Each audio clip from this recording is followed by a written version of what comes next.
That was best-selling author Steve Berry, and on this show today, we're going to have plenty of best-selling authors. You're listening to Stribling's New York on WORAM Radio, 710 on your digital dial, and our next guest is best-selling author Heather Graham, the original Heather Graham. Welcome, Heather. She's on the phone from Florida. Hi, how are you? I'm great.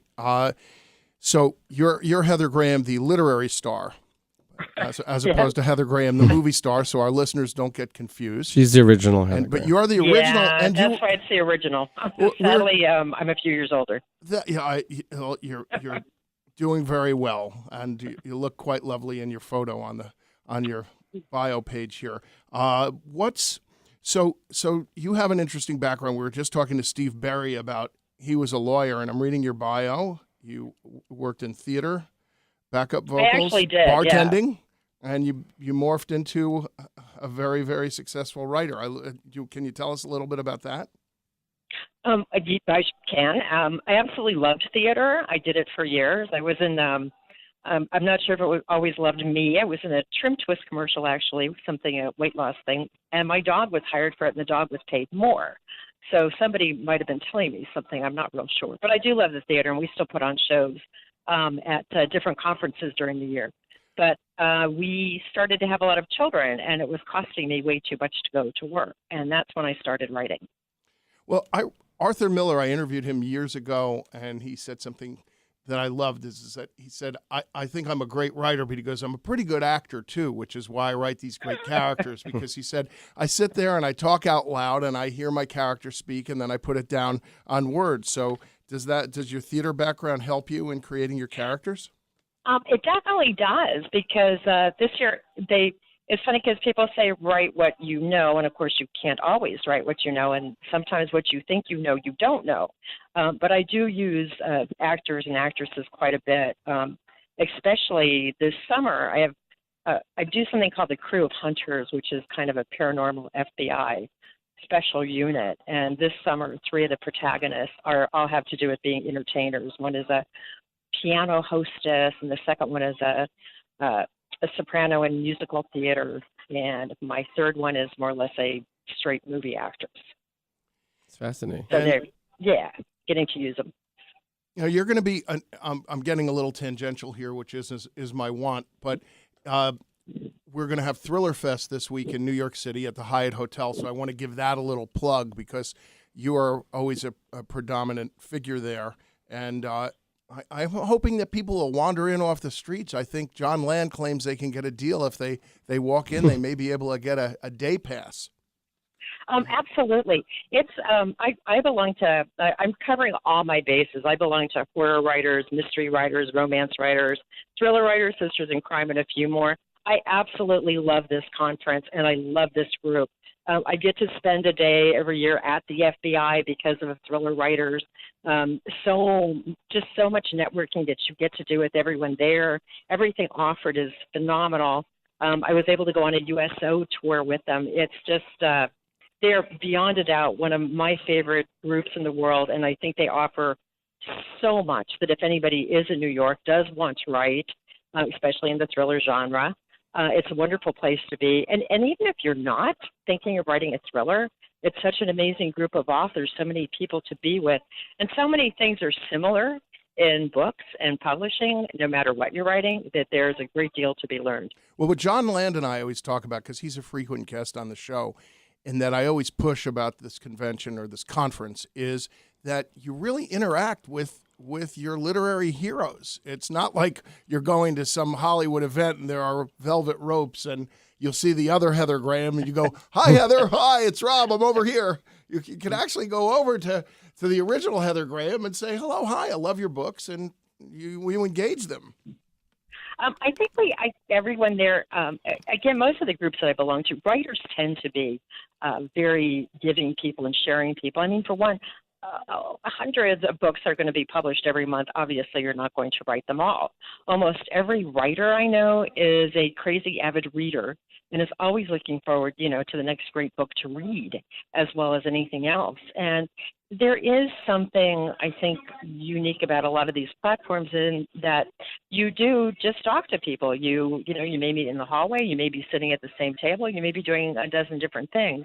But the sharing, the information, I would have given my IT staff had something like this when I started out. Most of the groups were just forming. I didn't know anyone. I was sending off just blindly I still recommend this book, Writer's Digest, Writer's Market.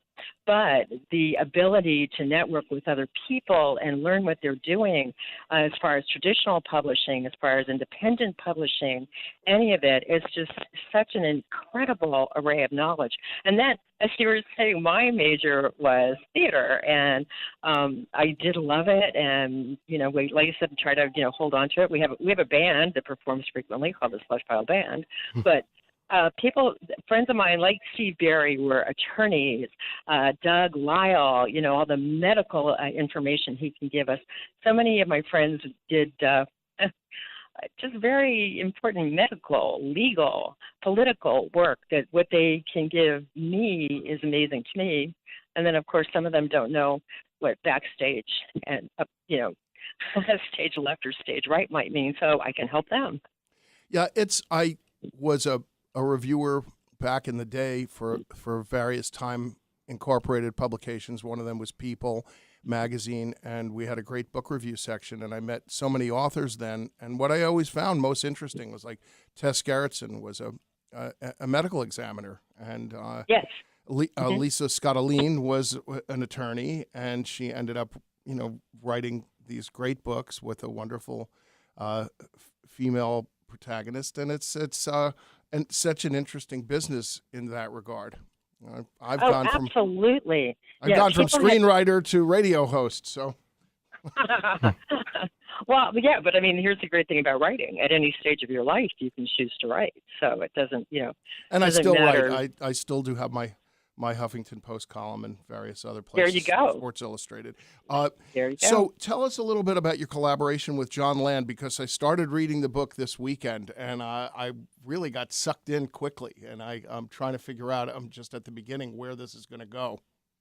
Oh, well, John and I, first, it's so strange that we wound up doing this. I have done a story with someone else before, and that was actually for a thriller publication, wrote with F. Paul Wilson, who's a very good friend and I think a wonderful writer. John and I, this is the first time I have ever done an actual novel with someone else. And I love John, and I think he and I just work so wonderfully together. It took us a little bit because both of us are actually nice people and didn't want to say, like, well, I don't know, maybe we should work on this chapter more. But we did get around that. And it's been such a joy to work with him, the way that the collaboration on it and passing back and forth. It came about because editor at Tor Forge, Bob Gleason, loves NASA, loves everything to do with the space program. And he managed to get a group of us into Goddard for several different days to spend time learning with the scientists and astronauts at NASA. So that's how that all came about. And ours is called The Rising. And we are working on a sequel to it now. It's young adult, but certainly hopefully enjoyed by adults as well, as I think many young adult novels are these days. So The Rising is considered a young adult novel? I believe it is going to be considered young adult. Yeah, but you Harry still Potter's hooked me. A young adult novel. You hooked me. It brought back my memories of high school football. And we recently had Lois Metzger on, who's a successful writer of young adult books. So if people want to find out more about Heather Graham, the original Heather Graham, which website should they go to, and can we follow you on Twitter? Absolutely. It is the original heathergraham.com. I'm more often on Facebook than I am on Twitter. Okay. And my personal page, you will get a lot of pictures of my little nephews and my grandson and my We love that. So, and then, but I try to keep up with other things.